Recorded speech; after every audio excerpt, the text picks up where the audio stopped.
All right, everybody.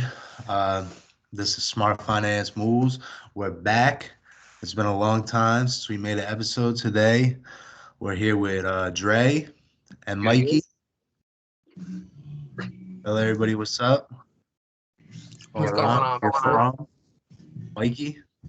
Where, where you Not a from, Mike? whole. Born in Elizabeth, raised in Union Beach, but now I'm down here in Florida. Yes, I've been sir. here for 3 years, and just living the good life, bro. It's a little chilly for Florida, but it's a lot better than what y'all are dealing with, I'm sure. Of course, of course. And we know Dre out here in Jersey. Yeah, Um, we out here in the cold. yes, So sir. Out here freezing. But just wanted to come back with an episode just strictly for the fans. Um, talk about some new crypto that's going on. We got a lot of new projects going on. I know we talked about Safe Moon in the past. What's going on with Safe Moon? to the moon. No, I'm just playing. Yeah, man. As we all know, I feel like everyone's getting familiar with crypto nowadays. Hmm. Even if you don't know anything about it, you still know about it. Yeah, I mean, you got to think about they just renamed the Staples Center to Crypto.com. It's, That's it's crazy. crazy. It's crazy. Yeah, Crazy stuff is going on right now. and now you see the commercials, the outer Yeah, space. big actors like Matt Damon in this Crypto.com commercial. Like, what the hell? You I know, know? Yeah, I know. UFC fights, bro. Everywhere, Brady, everywhere. Tom Brady, big promoter of crypto. It's crazy. Yeah, Yeah. and the Who people, bro. heard That's about the the, biggest thing. The biggest thing is like it's dope that you got these celebrity endorsements, but like I think it's really the people, the everyday people are waking up like, nah, this is how we're gonna make our money, like because it that I'm a big Reddit guy, so I've been following Reddits of there's different subreddits of all the different crypto out there. There's like the Safe Moon and Shiba and Doge, all that stuff. They got little subreddits and it's just everyday people like, yeah, today I bought my first $100. Let Hmm. like here we are. Like hope it turns to something. Because that's really all it is you hope that that other people catch on because without everyday people like us that are buying, you know, Yeah. it doesn't work. So what I'm gonna ask you, what are your favorite like projects that maybe some people don't know about all the way yet? I can key in There's on this. I have some pretty dope projects that I'm invested in. I mean, of course, Safe Moon. I mean, come on. If the cool thing about all this stuff is the information's there. If you want to learn about a project, man, and anyone can put it in YouTube, Google. You can find out what they're about. But clearly, Safe Moon. I have another crypto I'm invested in. It's called Decentraland. It's also known as Mana. Now that one's real big ever since Facebook turned into Meta. Um, Yeah. again, not financial advice, but these are like those two are like the biggest, I guess. AK, I guess they're people would call them meme coins right now because they're not, you know, mainstream like Bitcoin or Ethereum. I mean, I'm also invested in Cardano, but Cardano's going through some stuff right now, legally. Not like them as a person, but El Toro. I don't know if anyone knows what El Toro is. It's an exchange. They kind of restricted trade on Cardano right now, so it really dropped the price. But Cardano, like I said, if you look it up, they're doing big stuff, man. They're doing crazy stuff that you wouldn't think of. Like this isn't Cardano, but the Mana I'm talking about. So Mana, Hmm. to simplify it, is you can use Mana, okay, in a virtual world. So you're in a virtual world. So let's say you go on your computer, you're a person, like a little, you know, avatar, And literally in this world, you can use mana, go to stores, and in these stores, it's real stores in this virtual world. So instead of you staying up going to store in real life, you just go on your computer onto the meta world, walk into a store like Nike with your mana, and use mana to buy Nike shoes in the virtual world. Yeah. Like that sounds crazy to me, but The NFTs are getting really big. They're like huge, man, considered huge, an man. investment. NFTs, man. I actually just Yeah, there's a lot of stuff with that NFT stuff. I mean, a couple months ago, Tory Lanez put out an album that was an NFT. Yeah, So I know. there was only 1 million of them, and they started. I think it was what, $10 or something, or a dollar. No, it was $1, and in 60 seconds he sold out. So he made $1 million in 60 seconds selling these NFT albums. But now you try and get the album, it's a couple $100 for an album. Yeah, which is good on the people that bought it at $1. which was super cool. Exactly. It was super cool of Tory to do that because he even said it himself. Like he was super excited that he sold. He made $1 million in a minute. What? Who doesn't dream of that? But he was more excited for his fans that got these NFTs. That really, in the long run, if they hold on to it, who knows how much they could sell it for? You know. Exactly. Another example. I don't know if you've ever heard of Les Claypool or the band Primus. They were big in the '90s. They had a song on Guitar Hero, if you played that. But John the Fisherman, that's a Primus song. But the bass player, Les Claypool, he does NFT art, and he sells his art as NFT. It's all digital, and Yeah, he's super smart with it because he puts out like variants of the same piece. So now there's like ones where it's all similar, like the character is the same, but maybe the background is a little different or whatever. And like those different variants, he only put out like 25 of the certain variant, but then the original, there's like 300 of them, so that changes that alone. The supply definitely affects the value of that too. yeah, of course. That's what you were saying before, like definitely getting more mainstream. What's his name? Steph Curry. You saw Steph Curry bought the NFT of the monkey. And I Yeah. think that's like what, like double the price already? And like I just want people to be clear what these NFTs are, okay? So like an NFT is just the original copy of something.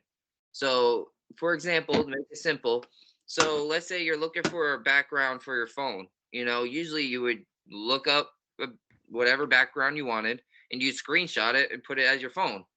Technically, that's not the original copy. Okay, so let's say the Mona Lisa, you can pretty much print out the Mona Lisa on a piece of paper, but it's not the original copy. And that's where the value comes in these NFTs because it's the original copy. It's the original one made. And that's why they're so valuable. Yeah, it's that original code. Because that's really all it is too. It's just a code on a computer. I know there's a lot of different types of investment these days. I know I heard people investing into wine, even sports cards, like sports memorabilia and shit. If you buy it today and they're like a rookie or something, they could skyrocket. Bro, my grandfather, the baseball cards, that goes back a long way too. My grandfather had a rookie Hank Aaron. Yeah. You know how much that thing is worth now, bro? Like that's crazy. But also, talking about investing in like physical things, like I invest in Funko Pops. The little bobbleheads, Yeah. I probably have 75, 80 of them now, and like some of them, you bought them for the $11.99 at Walmart or whatever. But Mhm. now, because you can't buy them anymore because they only make so many and then they stop making them, some of them go up to $50, $60 a pop. I have one that's $120 because it was only sold at a Star Wars convention in like 2019, and it's this golden Yoda figure, and like you buy it now. At the convention, it was $15. Now it's $120 if you try and get one on eBay. That's what I'm saying, bro. Sometimes it's all about like what you believe in. Like, look at the Yu-Gi-Oh cards. Imagine the original Yu-Gi-Oh Pokemon cards back in the day. I still have like tons of them. Wow. The holographic Charizard and shit. Charizard, the legendary, the Blue Eyes White Dragons, the original copies, everything. They're crazy What's right now. the five card like super beast that Exodia? Yugi? Yeah, the Exoria. Yeah. That's crazy. Yeah, but that's what I'm saying. Like you never know. You remember the Hess trucks? Mm. Oh yeah. Bro, I was getting Christmas stuff out of my attic yesterday, and I found my box from, I think I have from 1997 to like 2003 or 2004, and you know, like they only made those for that year, and then once they were sold out, that was it. So like, you know, and there's a market for it, bro. You look at the Hess trucks that came out in like the 60s and 70s, the ones that were like still metal, like, you know, you could really bust your brother's head open with them. You know, like yeah. they go for hundreds of dollars on eBay. Yeah. Yeah. But, So What do you think? it's You got so any cool. you got any things under the mattress under the mattress. that you can sell? Oh yeah, I mean, I got crazy stuff in this room all over the place. To be honest with you, a lot of like this right here. This is a. It's hard to see because it's dark in my room right now. But this is a program book for a concert that happened in 1985, and like it was they made a whole bunch of them for the whole tour, but this particular one was only sold at one show in New Jersey. And it's Roger Waters, his first solo tour. He was the bass player in Pink Floyd.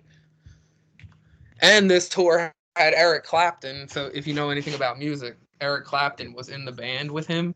And Eric Clapton is his own, you know, he's already famous his own right. And then he was playing it on a tour with one of the guys from Pink Floyd. So it was a big deal, you know, for music people back in the day.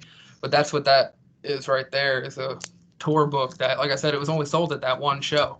I couldn't even tell you how much it's worth right now because it was a gift, and I have no interest in selling it at the moment. But I hear you.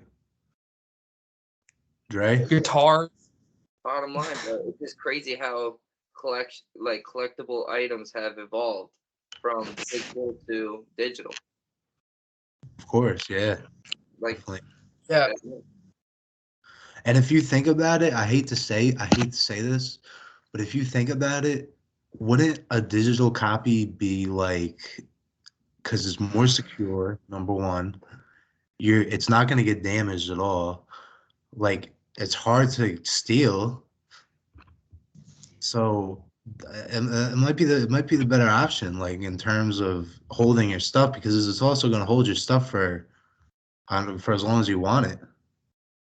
Like you said, without wear and tear, weathering. Yeah. I never actually even thought about it that way. That's crazy. Yeah, I just ran into it's a game. It's whatever. I was on YouTube, you know, and it's called Blankos. It's Blankos, and it's pretty much a game where you play and the characters are NFTs, and you play for these NFTs, and they're only one of a kind.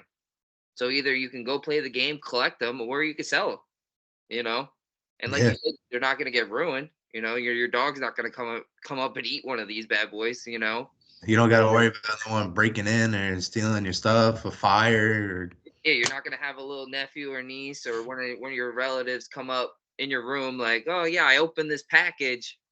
It's so funny that you guys are talking about this too, because I have these old school Beatles figurines from the Yellow Submarine movie. And I took them down out of my attic yesterday and put them up on display. But it sucks, bro, because my grandmother, she was the type to like label things with pen, and she wrote on the boxes with pen, like Mikey 1999, like when I got them, like when she gave them to me for Christmas. But like the box is just as much of the piece as the toy that's inside of it. Like you can't give somebody a messed up box, you know. Or I got not to, this will come out, my mom probably won't see this, but I got my mom something for Christmas, and it was my mom has a little collection of Funko Pops herself, so I got her the Prince figurine, you know, the musician Prince, Purple Rain. And the box came from Amazon already messed up. I'm like, bro, the box is just as much as the piece as what's inside of it. So like what you're saying, you know, that NFT stuff is awesome because there's no chance of you getting it messed up, lost in a flood, lost in a house fire, you know. Yeah. Still gonna be there at the end of the day. Yeah, like for example, I had a experience during Sandy. I don't know whoever's gonna watch this. Come on, Survivor Sandy, we're out here. But there's people out there. There's people out there. Yeah, but we live in it. Long story short, I was right here, you know, in Union Beach in New Jersey, and this was the day after Sandy, bro. And I went to my boy's house, and outside, bro, was a huge collection of oh my god, I can't, baseball cards, hockey cards, comic books, bro. I'm talking about whoever lost this collection must have been devastated, man. And like you were saying, John, maybe, you know, the digital way is a safer way to keep your investment, you know, from being destroyed. Yeah. Like, I bet that guy that lost all that stuff, I'm talking about I'm talking about everything you can imagine. Someone must have had it all in a warehouse over in New York because we're close to there, and it must have just got washed away and washed up on shore over by us. I know. That's terrible. I couldn't even imagine, man. I couldn't imagine. We were fortunate with Sandy, bro. Me and Dray, because for those who don't know, me and Dray are brothers, but we live in the same house, you know, so but neither one of us, we were I think one of 97 houses in Union Beach that was remained completely untouched. No flooding, no trees falling on our house, nothing like that. Bro, the water came up and around, and we were swimming just outside helping the neighbors, but nothing came up in our house. It was the craziest thing. Yeah, no. If you're from even New Jersey, you definitely know about Sandy. Not even New Jersey. It was out there to most of the world. Yeah. Yeah. Country at least. Going back to some cryptos. I wouldn't really call these like nobody knows about them. But a big one I like right now is Algo, because they give you the percentage too, and it's also becoming more like more people are finding out about it, I would say. And Stellar is another one. Stellar, yeah. I actually got Stellar through, sorry, Dre, I got Stellar through a lesson on Coinbase. Yeah, and that's what made me like learn, you know, because that's what's great too, not to totally change it really quick, but we'll get back to it. Crypto or Coinbase, you can learn about crypto, and every time you take a test, you get $1 worth of that crypto. So like that's in itself is awesome, you know, that you could just get it for free and then learn about something that maybe actually you do want to invest some of your own money in it. So that's why I know about Stellar. Yeah. Yeah, for sure.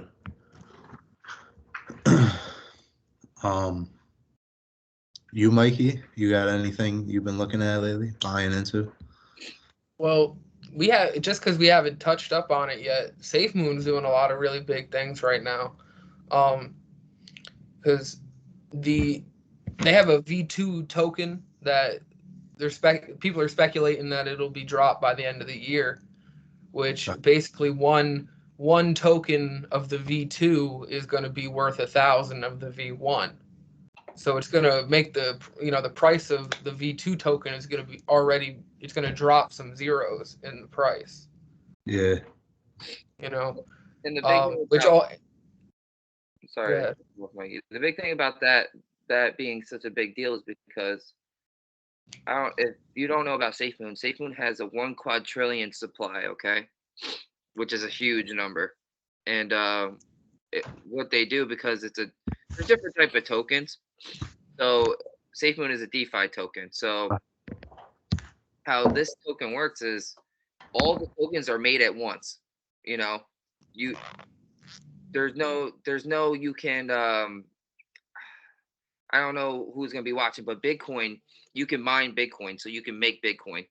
With SafeMoon, you can't make any more SafeMoon.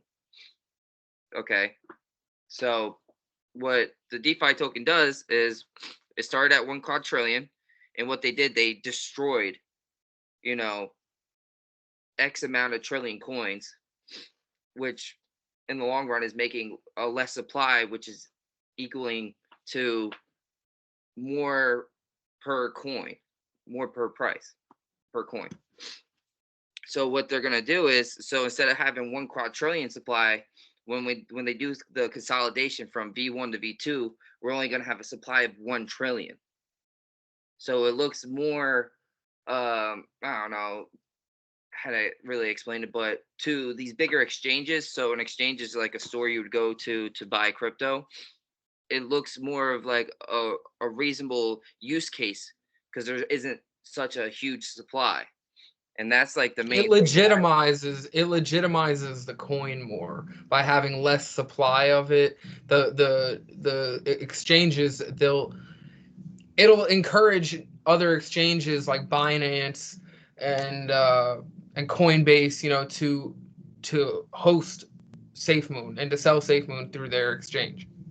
And once that happens, then when everybody can easily buy SafeMoon, people will start buying it more and more. Which at the same time, SafeMoon has its own SafeMoon wallet. I don't know if you don't have your SafeMoon wallet, go out and download it. You can do it on Android and iPhone, and they're doing big things. So like Mikey said, they're doing the consolidation, so they're going to be a less supply. They're doing these things with wind turbines, okay, and it's kind of mind blowing what they're doing. So they're setting up these wind turbines, and for every turn of the wind turbine spin will burn 32 SafeMoon tokens for every spin. Okay, so like how I said, they start off with a big supply and they destroy over time, to have a less supply, so per coin is worth more money. It's kind of simple. It's kind of like you go out, you buy 10 Charizard, and you're like, you know what? I'm just going to destroy 5 of these Charizards. That means there's 5 less Charizards in the world, which would equal to a more supply and demand. John, I think your microphone is muted. You hear me? Yes, I can. I was gonna say, that Gucci does that too. Like if they're not selling a certain thing, they like keep it and they won't even put it on sale, because if they put it on sale, then they think that it's not, it's not as valuable, so they just literally get rid of it. Yeah, I actually watched that video just a couple days ago, and Yeah. it makes sense. They're high end. They don't want the leftover stuff being slung around, because it's not going to make it a high end item no more. Yeah, you put it on sale, and you yourself, the owner of this product, the seller of this product, you're diminishing the value yourself just by putting it on sale. Exactly. So it's better to just destroy them. Exactly. So exactly. It's a crazy concept. Super crazy. But also, SafeMoon's also doing some other things which I don't really even know about. But if you go on the Reddit, or you go on the Twitter page, it has over 1 million followers, and yeah, no, I was trying to say when my mic was muted, I was gonna say, so you could actually buy things with SafeMoon. You go to the store and everything. So they're trying to make a utility for it, you know. So they're gonna do the same thing, kind of like with Minecraft. So they're gonna be doing the whole metaverse thing, Yeah. and right now, the biggest thing that changed SafeMoon was them coming out with their wallet because they at first they didn't have a product, they didn't have nothing, they just had a coin. Which, you know, if you find a coin that's just a coin, I mean, not It's, financial advice yeah. because I don't want you to be like, oh, I'm not buying this coin because Dan said don't buy it, but most likely it's not going to go anywhere. You know, I follow this really good guy on YouTube. I forget his name, but he bought in some crypto that were making big promises like a few years ago, and they didn't do anything. So again, do your research before you invest into a company. Yeah, of course. SafeMoon does a lot of things like as a company. They're basically a tech company. They're making there's the wallet. They're in talks with making the SafeMoon card, and basically you'll be able to use that card in stores. If SafeMoon, if you want to make a purchase, you put the card in, and it automatically converts your SafeMoon into U.S. dollars. There's a 10% tax on it through SafeMoon, because with that 10%, they burn half of it, and the other half of it gets redistributed to the holders, the people that Which is awesome. reflections, which is awesome.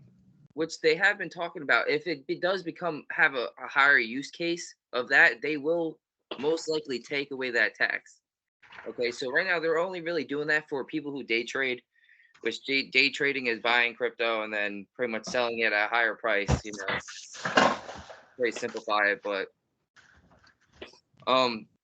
what I was gonna say was, so they're talking about this Project Phoenix, which really it has to do with this country over in Africa called Gambia.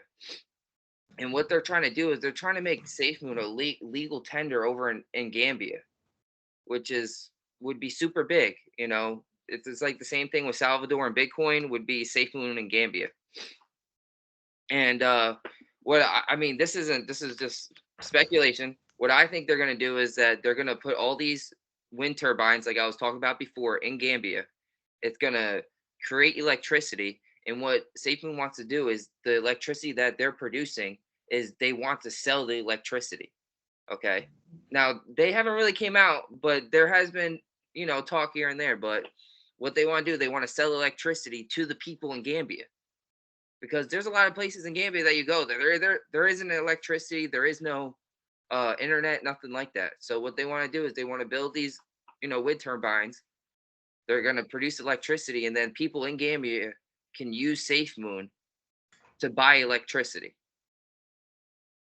Like, that's crazy. And that would give, while simultaneously the wind turbines are burning SafeMoon coins, 32 coins per full rotation.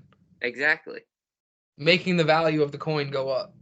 Now, they've been talking about, so once this consolidation happens to turn, you know, 1 quadrillion into 1 trillion coins, they're going to do the same thing like they did last time. They're going to burn an initial amount, and then what they're going to do is they just want to keep burning until there's a supply of, I think there was this guy named Papa. You can look him up on Twitter, and he was paid to build the blockchain for SafeMoon. I don't want to get too into it because it's a little complex, but Papa's done. He finished. He didn't really come out and say he was done with the blockchain, but he's not working for SafeMoon anymore because he was only paid to build this blockchain. Okay. Now, with blockchains, which why it's so much bigger than just a token, because there's a lot of just tokens. So SafeMoon right now is on the BNB blockchain, which is Binance. Now, why being a blockchain is so important, because a blockchain can support tokens. So because we're a DeFi token, once we do the conversion onto the blockchain, that means other tokens can be made off of our SafeMoon blockchain. So the way you can get SafeMoon right now is you would have to buy BNB and then trade it for SafeMoon because it's on their blockchain. But when we do the consolidation, you won't have to do that anymore. You could just buy SafeMoon straight up, and then let's say if another project wants to branch off the SafeMoon blockchain, you have to buy SafeMoon and trade it for whatever project is off of our blockchain. Yeah, it's crazy. Yeah. Wow. There's a lot of things coming out. Just really quick, y'all could still hear me, right? Of course. Okay, my one of my AirPods died, so I had to I'm a put big, it in the case. big Ethereum believer. See, I like them, but their gas prices are so crazy, and they're talking about fixing it. You know, Yeah. And that's why I really like Cardano, man, because like Cardano, like. Well, I think if anything, they'll probably maybe go hand in hand. I don't think Ethereum is gonna die. You know what I mean? But yeah, Cardano is definitely good too. Both of them. Yeah, because I think I told you about this. My neighbor's best friend. My neighbor was telling me about his best friend. He put a whole other breaker box on his house because he's mining so much Ethereum. Oh wow. Yeah, like he has a whole separate meter and a whole separate breaker box because like how much power it pulls in on the computers that he's using. But like, you know, a couple months ago when that stuff was way up, he was enjoying himself. But I know it went down considerably. Yeah, it went down, but it's still at like over 4K. Is Yeah. Yeah. And when when all you're doing is paying for electricity and your own time instead of actually paying money into these things, you know, you're a little better off. So disclaimer: crypto is not for the weak-hearted. No, I'm just kidding. No, it's really not. Really not. Because believe me, if you can't sit here and hold on to an asset that goes from $5,000 to $1,000, I don't think the crypto game is for you. It's not. It's not. You know, but Buy the S&P. I do both to keep my heart okay. Believe me, it's very volatile, and like you were saying, buy like a what was it like you said that some safe stocks, you know. Just some safe stocks, you know, a Vanguard or something. Yeah, keep a balance, you know. You know, some gold. Gold never goes down. Yeah. But excuse me. But would stand that keeping emotions away, bro. I mean, long term holds are always the best, personally. Yeah, of course, all the time. And don't buy shit coins either. I learned my lesson. Coins. We sold that at Doge. Yeah, I mean, I've been out of Doge since I think it was I think 38 cents when I sold it. That's good, bro. I'm not gonna hate on Doge because it's still family crypto, but I mean, honestly, it's gonna go back up. It's gonna go back up. But the thing is, I needed the money, and I really don't want to wait 5-10 years to make like $300 maybe. I don't know how much is it gonna be. When there's better products out there. Doge has no management behind it. And all right, so Doge, the reason why I don't like Doge is because, like how I was saying before with SafeMoon, is there was a supply that was just made off the get, you know, 1 quadrillion. Now Dogecoin is different. So how Dogecoin is worked is you can mine Dogecoin. SafeMoon you can't mine. Okay. Now, if I'm gonna add Bitcoin into play, so like how I said, you can mine Bitcoin and Doge. Now the difference between Bitcoin and Doge is Bitcoin is there's miners out there, and when you mine, there's gonna be a max supply. I think it's like I forget. Don't quote me on it. You can look it up. It's like 22 million or whatever of Bitcoin that's ever going to be made. Okay, ever. Once it hits that certain mark of people mined it, and there's going to be no more made. Now, with Dogecoin, there is no cap. So if you wanted to mine Dogecoin, you can mine it forever. And everyone knows what happens when you have an asset that you can make of infinite amount. Inflation. Dogecoin is exactly like the dollar. Okay, you can make as much dollars as you want. The same thing as Doge, and that's why I personally don't believe that it's going to be. You can create inflation by making more Doge, and there's no end. And that's why you got to look into your projects. Definitely. Well, sorry, I went on a little rant because that's how much I'm not saying I don't like Dogecoin, but I won't ever buy it. I hear you. Look into your projects. But I wanted to thank you boys for coming on with me. Yes, No, sir. it was a pleasure, man. Come and come blabber around, talk what we're doing. Because again, I'm not a serious investor, but I'm just an everyday common dude that I don't want my money sitting in the bank while You're losing money. Raping us. You're losing money in the bank. You know that? Yeah. So don't put your money in the bank. You're better off putting it anywhere else, literally. Anywhere else. I mean, except for shitcoin, but yeah, no shitcoin. John, it's always a pleasure, though, bro. We go way back. I appreciate you having me on. Of course. Thank you, fellas, and it's been great for the comeback episode. Yeah, Smart man. finance move.